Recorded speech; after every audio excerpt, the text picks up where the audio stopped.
about them as well. And that is because there are two populations of stellar sea lions out there in the oceans. There is the eastern population and the western population. Now, while the eastern population has been relatively stable over the years, something else was happening on the western, which is found on the Gulf of Alaska. Since the 1980s, their population has declined by 80%. And that's 8 out of every 10 sea lions. If 8 out of every 10 of you guys disappeared from the audience today, there would not be a whole lot of people left in this program. So, of course, scientists and researchers wanted to find out what was happening on that western population.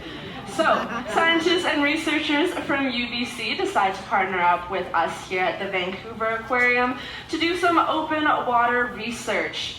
And what we did was we went out and collected a ton of stellar sea lion scat samples. And for all of my friends who are unaware of what scat is, it basically means poop.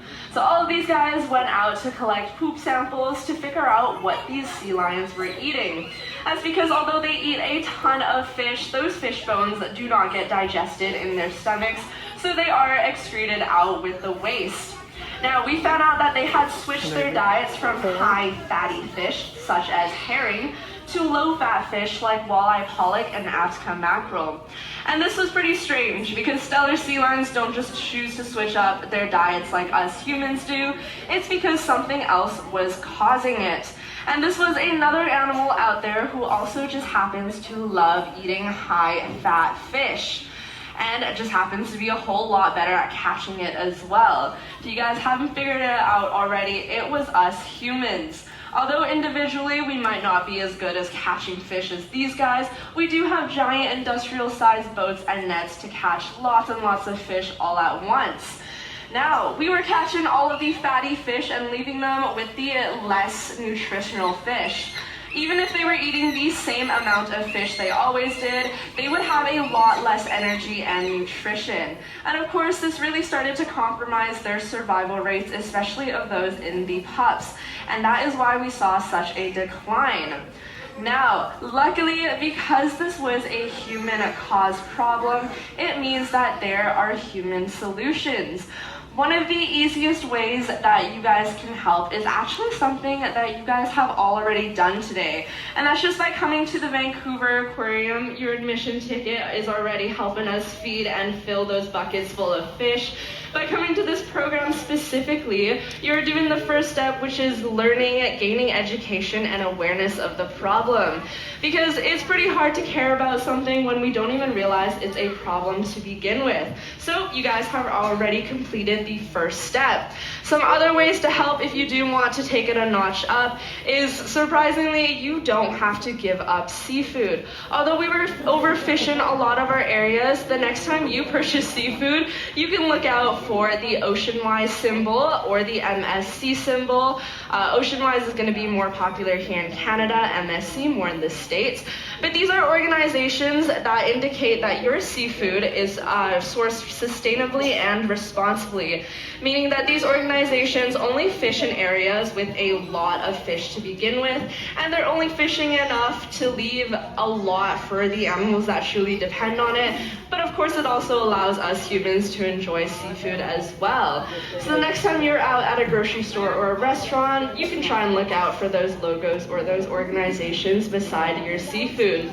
Another way that you guys can help is to do something as simple as using your voice. That's something that I'm doing to you guys right now. And now that you guys have the knowledge and know a lot more about stellar sea lions than you did 15 minutes ago, you can now tell all of these facts to your friends and families to further educate them and bring awareness to the problem to them as well, and kind of start that ripple effect going on. If you did want to take it one step further with your voice, you can also advocate for these guys to places like government agencies, policymakers, legislators, everything like that. You can tell your local grocery store or restaurant that you want to see them carry more sustainable seafood. That is a fantastic way to help. You can also use your voice and advocate for more areas such as marine protected areas or MPAs. These are basically areas in the oceans with little to no human activity. So there's going to be no mining activity there, no fishing activity, no boating activity, all of these things so that we can allow animals like Steller sea lions and all other animals in that area to live their lives with little to no human disturbance, because unfortunately we can make a pretty big and negative impact on the animals.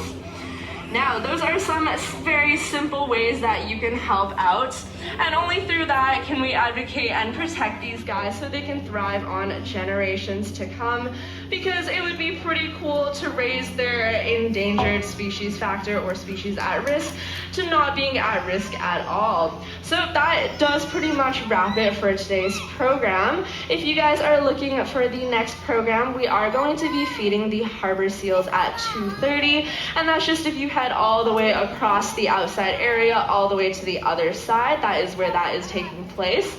If anyone has any questions, I am staying after the program, so feel free to flag me down. But if not, I'd like to thank you all for joining us for this program today, and I hope you guys have an amazing rest of your day.